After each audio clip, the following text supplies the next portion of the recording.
Assalamu Walaikum. Hello friends, how are you? Welcome back to my another video.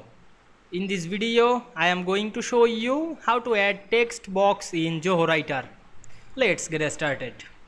At first, you have to open your Zoho Writer document on Zoho Writer work drive.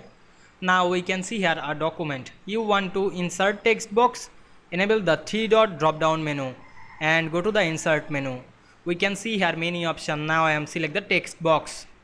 Then we can see here automatically added a text box.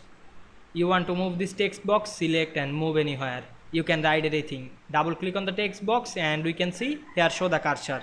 You can write any text.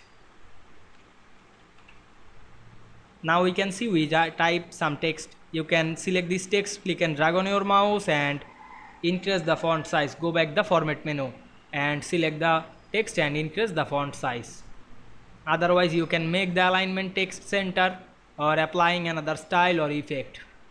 You can increase the size of text box. Now we can see we add a text box in Zoho Writer very easily. I hope you enjoyed my video. Please like, comment, share and subscribe my channel. Thanks for watching.